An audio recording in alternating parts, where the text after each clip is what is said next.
Няколко месеца след размириците в Катуници, само дни преди циганската нова година, правителството реши, че от 2012 ще плаща забавачката на ромските деца с държавни пари, които вземаме назаем от Банката за възстановяване и развитие. Форумите вече заклеймиха щедростта на министрите, които ще харчат от общите пари за интеграцията на малките ромчета. Впрочем, на първо четене е логично да се възмутим, защо бюджета не поема таксата в градините за социално слабите семейства от български, арменски или турски происход. Но ако продължаваме да издигаме стени около гетата, в които растат неимунизирани, необразовани и недолюбвани хора, чия ще е вината, когато утре плащаме хиляди, за да храним същите тези хора от фондовете за безработни, социално слаби, неквалифицирани? Впрочем, в затворите сметката също се пише на бюджета.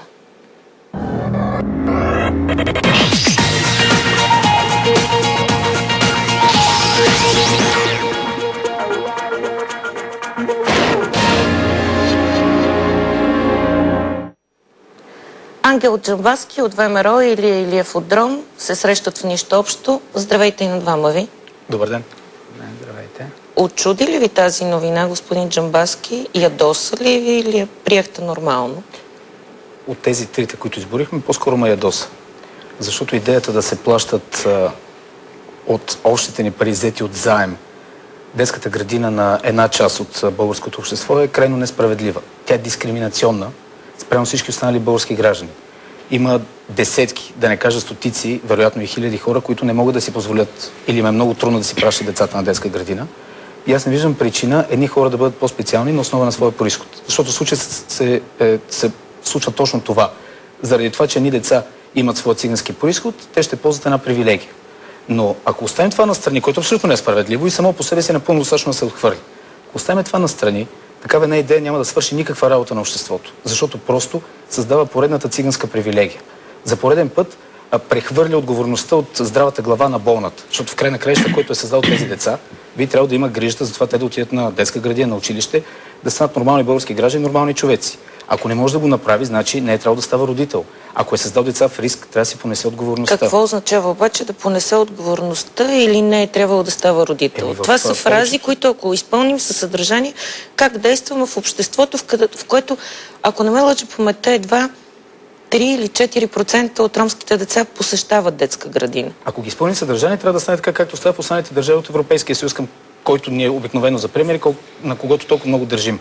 Когато там един родител създаде дете в риск и не може да го гледа, той обикновено отива в затвора и изпълнява своя обществен дълг, защото е създал един живот в риск. Тук се случва следното нещо. Даваме им социални помощи да гледат деца, които не могат да гледат, които са създали доста неразумно, позовайки се на своите традиции. След това ще им плащаме детските градини, след това ще им плащаме университетите, след това ще им плащаме, защото не могат да си намерят или не искат да си намерят работа, и след това ще им плащаме просто, защото живеят на нашата територия е така близо до нас. А в обратния случай какво правим? Те просят по улиците, пълним с тях затворите, в които аз и вие и господин Илиев плащаме сметката. В затворите, не ги пълним ние. Всеки отишъл в затвора въз основа на влязла в сила присъда. Именно. Не защото е циганин, защото е извършил престъпление. Именно и. И какво?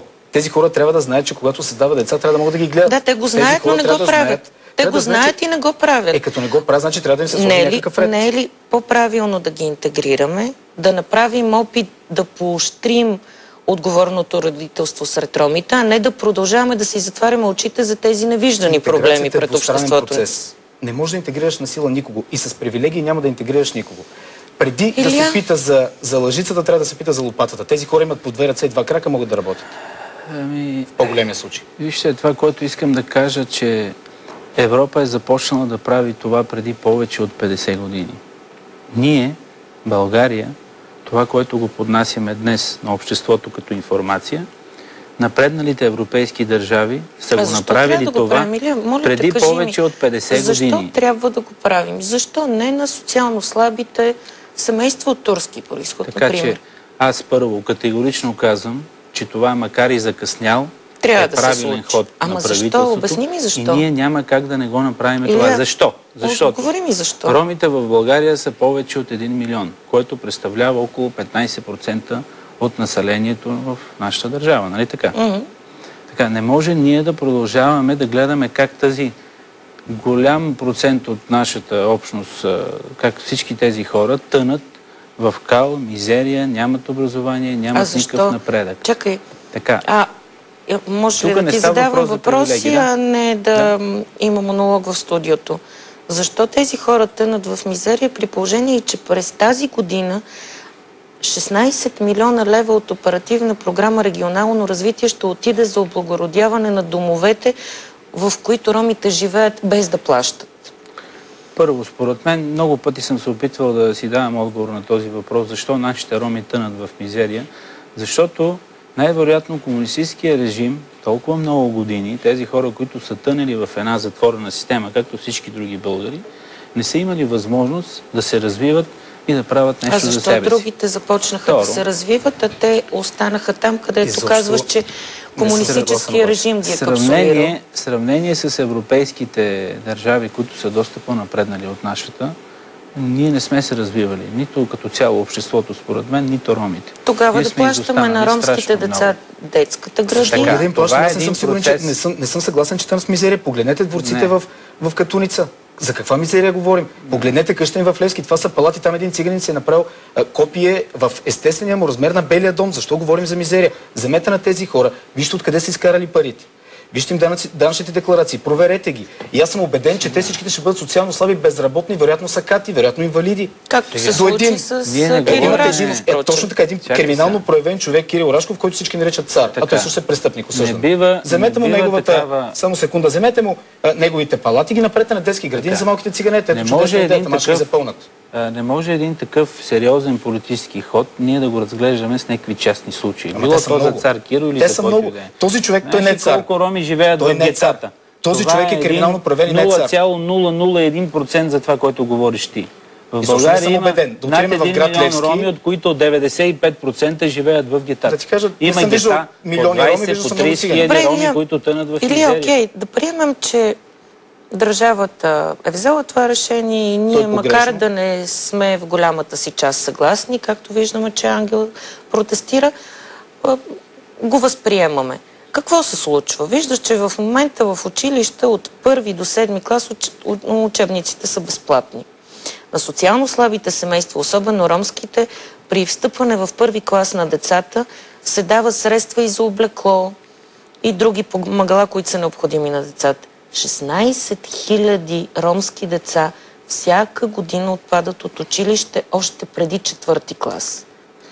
Сега, първо, аз съм убеден, че това, което се случва като позиция и вече като факт, е категорично изискване на Европейския съюз към нашата държава. Европейския съюз, кажи до какво ще доведе това? Защо трябва да бъдат похарчени 40 милиона евро, взети на заем пари?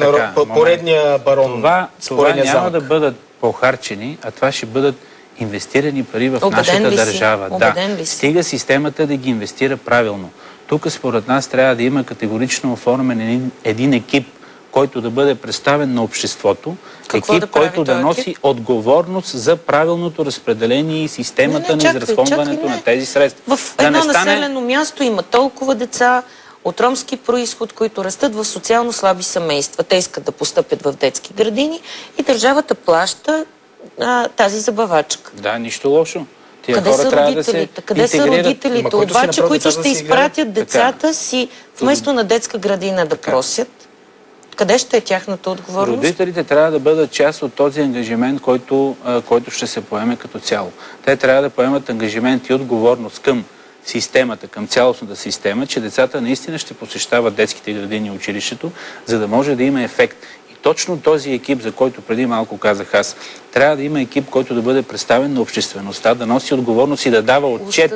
Остави екипа. Ангажимента на този екип е, че ще прави всичко възможно, парите да не се изразходват за поредните бели домове в град Левски. Катуница. Това е важно. Въпросът е какво ще се случи след това. Представяме екипа и децата спират да ходят на детска градина.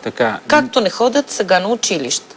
Защо да не ходят на детска градина? Защото не ходят на училище. Да кажа, че познавам страшно много семейства, които се молят и търсят всячески начин да могат да пращат децата си на детска градина и на училище. Хората го искат това. Всички да си роми намерят искат работа това. и да си го плащат. Така. Как останалите го правят? Така, работа ще си намерят тогава, когато системата им дава възможност Не, да има когато такава. искат да нали? работят и да използват две ръце, Лошото главата си по знаете ли кое е най-неприятното? Аз виждам, че тук и подхода така на много колеги, на много хора, които така в обществото изказват мнение.